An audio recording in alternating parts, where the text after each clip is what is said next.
Bonjour chers abonnés, j'espère que vous allez bien. Aujourd'hui on se retrouve pour une nouvelle vidéo. La fois passée, nous avons calculé la section d'armature longitudinale d'une poutre simplement appuyée des sections rectangulaires. Et aujourd'hui nous allons calculer l'armature transversale de cette même poutre-là. Nous allons suivre les différentes étapes et la vidéo suivante, nous allons faire des exercices pratiques. Donc, il y avait ce cas de poutre simplement appuyé, l'appui A ainsi que l'appui B, uniformément chargé. Cette charge uniforme, on l'appelait P. Et on avait dit que, et ici c'est la travée L. Le moment max, ici, à L demi, ce n'était que P L carré divisé par 8 et l'effort tranchant max était égal à PL divisé par 2. Ces deux formules-là, la première, le moment max ici, nous permettait de déterminer la section d'armature longitudinale. Et l'effort tranchant max va nous permettre de déterminer les armatures transversales. Et comme nous avons une section rectangulaire ici, nous avons une section rectangulaire de largeur B et de hauteur H. Une section simplement armée avec la distance utile D ici. Alors, ce que nous cherchons à déterminer, ce sont les cadres dans ces cas ici, c'est-à-dire lorsque nous avons ceci en enrobage et ici nous effectuons le coudage double.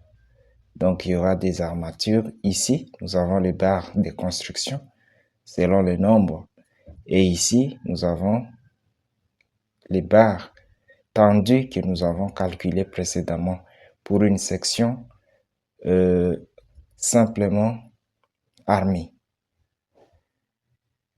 Et dans ces cas ici, par exemple, ici ce sont les barres AST qu'on avait calculées.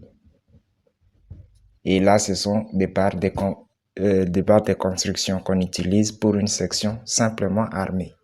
Alors maintenant, comment est-ce que nous pouvons déterminer ces cadres-là?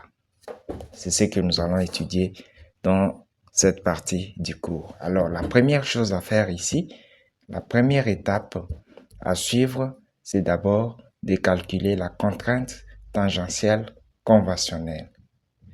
La contrainte tangentielle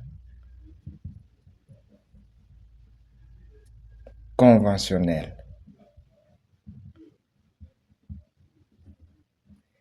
Cette contrainte tangentielle conventionnelle, nous l'abrégeons tau I0. Ici, tau I0, ce n'est que l'effort tranchant max divisé par la largeur de la poutre multiplié par D. Ça, c'est la contrainte tangentielle conventionnelle. Après avoir trouvé une réponse ici, nous allons aussi calculer maintenant la contrainte tangentielle ultime limite.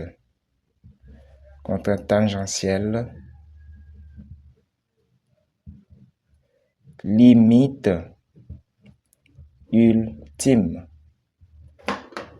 Ici, notons ça comme ça. Alors, pour trouver cette contrainte-là, ici d'abord,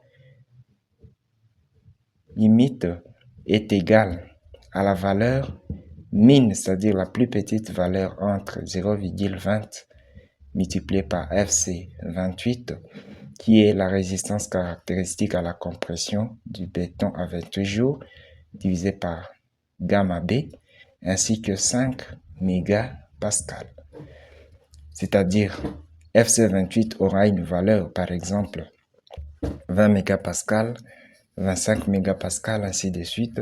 Et nous connaissons que le gamma B ici, pour le béton, c'est 1,5.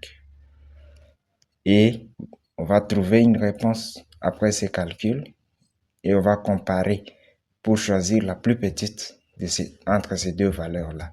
On va choisir cette valeur-là comme la contrainte tangentielle limite ultime. Et ici, on applique ceci pour une fissuration dite peu préjudiciable. Pour une fissuration peu préjudiciable.